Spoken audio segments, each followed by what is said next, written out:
हमने इस बात करना स्टार्ट करी थी न्यू पब्लिक एडमिनिस्ट्रेशन के बारे में। तो न्यू पब्लिक एडमिनिस्ट्रेशन की बात जब हम करी थी तो हमने सिर्फ यहाँ तक देखा था कि क्रिस्टोफर हुड ने 1981 में इसको दिया था, और जो पेपर आया था new public management for all section, इसके बाद फिर हमने इसके कुछ पॉलिटिकल सोर्सेज देखे थे जिसमें हमने थैचरिज्म और रेगरिज्म की बात करी थी। थैचरिज्म जो थे मार्गरेट थैचर थे यूके के, जब ये पावर में आए थे तो उन्होंने रिफॉर्म्स लाए थे कुछ फाइनेंशियल रिपोर्टिंग सिस्टम में बेटर कंट्रोल करने की बात करी थी। और रेगरिज्म ने क्या किया था, इसी तरीके से 1980s में जब ये यूएस में पावर में आए थे तो इन्होंने भी कुछ क्या किए थे, रिफॉर्म्स लाए थे। तो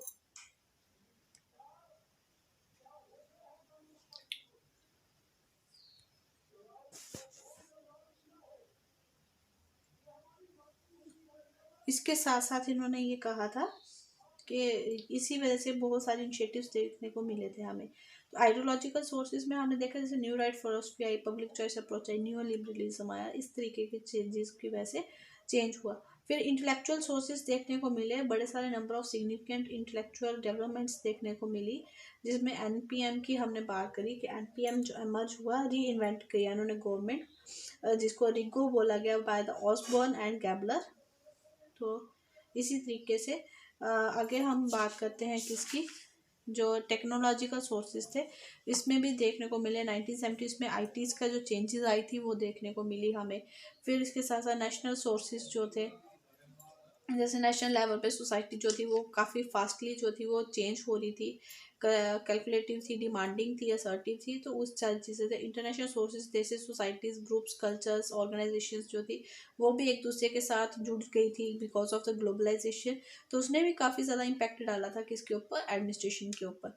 अब इसकी करेक्टरिस्टिक की बात करें तो करेक्टरिस्टिक्स जो है दी वो किसकी बात करते हैं, ऑटोनॉमी की बात करते हैं, परफॉर्मेंस इवेलुएटिंग की बात करते हैं, रिजल्ट ओरिएंटेड की बात करते हैं, डिसेंट्रलाइजेशन की, कंपटीशन की, प्राइवेट सेक्टर की, और प्रेमस्मोनी और प्रेजुडेंसी की बात करते हैं। तो ओ ह्यू जो है ये 4 काइंड ऑफ चेंजेस जो है वो हाईलाइट करते हैं जो एनपीएम की, जिसमें बोलते हैं changes change to outputs, second one ये बोलते हैं के चेंज टू इनपुट्स, और थर्ड बोलते हैं reducing the scope of the government, and fourth बोलते हैं reducing the relationship between the politics and government. तो ये सारी चीज़ें ये जो है ये बोलते हैं कि 4 तरीके की चेंजेस जो है वो देखने को मिलेगी। इसके साथ साथ अगर हम बात करें तो न्यू पब्लिक एडमिनिस्ट्रेशन मैनेजमेंट जो है वो क्या है, एक तरह का रीस्ट्रक्चरिंग प्रोग्राम है पूरी कंट्रीज के, वर्ल्ड की जितनी भी कंट्रीज हैं उनको फिर से एक तरह से उनका रीस्ट्रक्चर करना। और इसमें इन्होंने बोला कि डेवलप करेंगे अथॉरिटी को, फ्लेक्सिबिलिटी प्रोवाइड कराना, परफॉर्मेंस कंट्रोल करना, अकाउंटेबिलिटी की बात करी, डेवलप करना, कंपटीशन और चॉइसेस को डेवलप करने की बात करी, ऑप्टिमाइज करने की बात करी इंफॉर्मेशन टेक्नोलॉजी को, और इम्प्रूव करने की बात करी क्वालिटी ऑफ रेगुलेशन को, स्ट्रेंथन करने की बात करी किसके, स्टेट की। अब इसके साथ साथ इसमें इसको कुछ चैलेंजेस फेस करने पड़े, जिसमें डी ब्यूरोक्राइजेशन की बात थी, डाउन साइजिंग की बात थी, डिसेंट्रलाइजेशन, प्राइवेटाइजेशन करना है, परफॉर्मेंस इवेल्यूएशन, न्यू मैनेजरलिज्म की बात करी। तो ये सारी चीज़ें जो थी, चैलेंजेस जो थे वो न्यू पब्लिक एडमिनिस्ट्रेशन को फेस करना पड़े। अब इसके बाद हमारे पास एक नई चीज़ इमर्ज होकर आई, that is a good governance. ठीक है, गुड गवर्नेंस के अगर हम बैकग्राउंड देखें तो वर्ल्ड वार फर्स्ट सेकंड हो चुकी थी, उसके बाद जो 2 पावर्स थी यूएसएसआर और यूएसए दोनों पावर में आ गए थे। तो इनके बिहाफ पे तो ये चाहते थे कि हमारे साथ एक कोल्ड वार भी चल रही थी।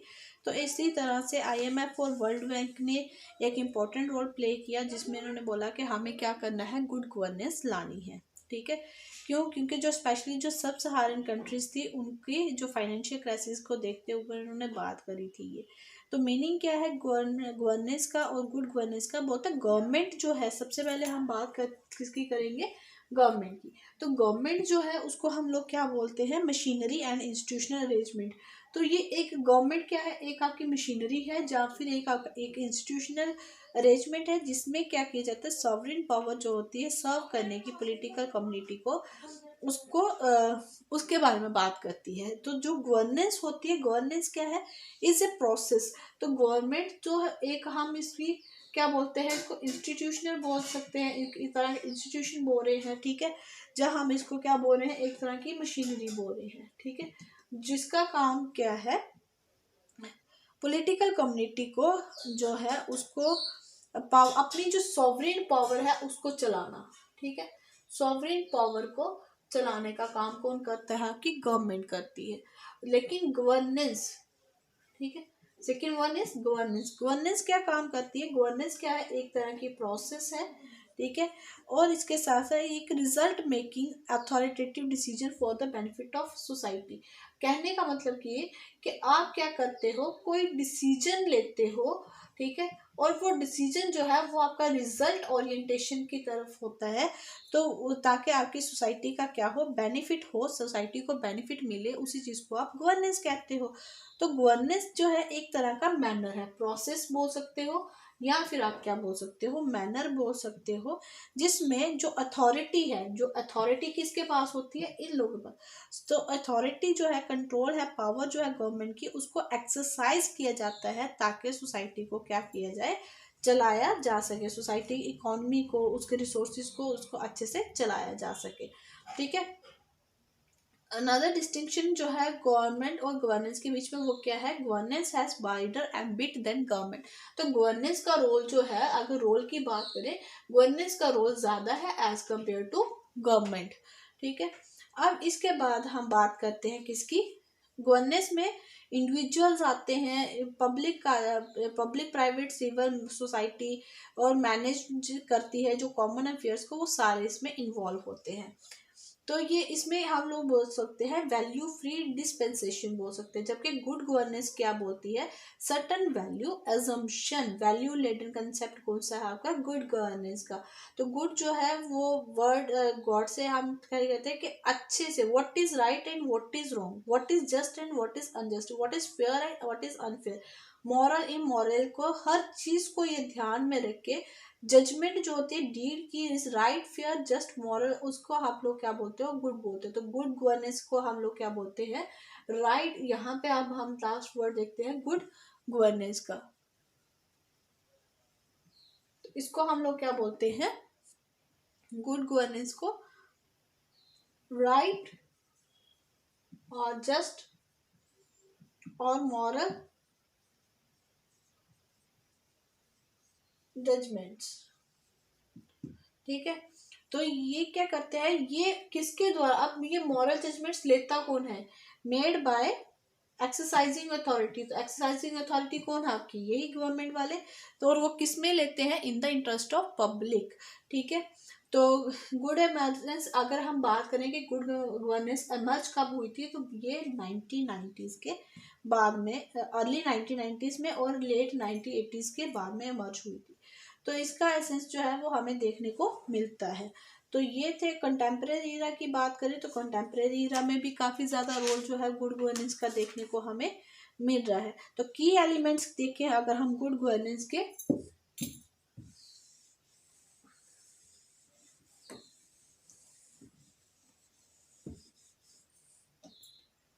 की एलिमेंट्स ऑफ गुड गवर्नेंस, तो इसके कौन से की एलिमेंट्स हैं। सबसे पहले हम बात करते हैं गुड गवर्नेंस में ट्रांसपेरेंसी की। ट्रांसपेरेंसी, देन अकाउंटेबिलिटी, ठीक है, ट्रांसपेरेंसी आएगी तो अकाउंटेबिलिटी आएगी, रिस्पॉन्सिवनेस, रिस्पॉन्सिवनेस की बात करते हैं, फिर पार्टिसिपेशन की बात करते हैं,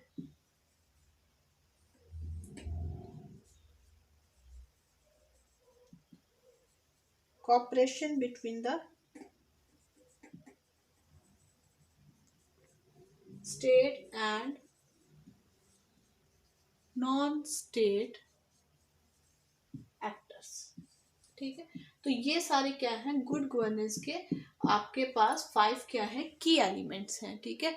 तो ये की एलिमेंट्स क्या करते हैं, ये हेल्प करते हैं आपको आगे जो गवर्नेंस है उसको अच्छे तरीके से चलाने में, ठीक है ना। ट्रांसपेरेंसी आएगी तो ओपनेंस भी आएगी, ठीक है। और यही क्या करते हैं, प्रमोट करते हैं किसको, गुड गवर्नेंस को। तो होली सोली हमने ये इंट्रोडक्शन वाला जो हमारा एक चैप्टर था, इसको हम कंप्लीट करते हैं इसी के साथ, क्योंकि इसमें हमें ज़्यादा डिटेल में नहीं पढ़ना था। ऑलमोस्ट मैंने फिर भी आपको थोड़ा सा डिटेल में ही बताया, लेकिन क्योंकि इसमें हमें चाहिए था बेसिक आइडिया कि कौन सी एवोल्यूशन कैसे हुआ पब्लिक एडमिनिस्ट्रेशन का एज ए सब्जेक्ट, ठीक है। तो और इसमें जो मोस्ट इम्पॉर्टेंट कंसेप्ट था वो यही था। तो इंट्रोडक्शन जो है पब्लिक एडमिनिस्ट्रेशन की वो हम अच्छे से देख चुके हैं कि एडमिनिस्ट्रेशन क्या होती है, मीनिंग क्या है, स्कोप क्या है, नेचर क्या है, सिग्निफिकेंस क्या है, विल्सन के क्या व्यू रहे हैं। एवोल्यूशन में हमने देखा new public administration, public choice approach, new public management, और उसके बाद गुड गवर्नेंस का कंसेप्ट देखा। नेक्स्ट हम शुरू करेंगे एडमिनिस्ट्रेटिव थ्योरीज, और डेली की एक एक थ्योरी जो है वो हम इसको कवर कर लेंगे। Thank you so much, keep watching my channel, do like it, share and subscribe.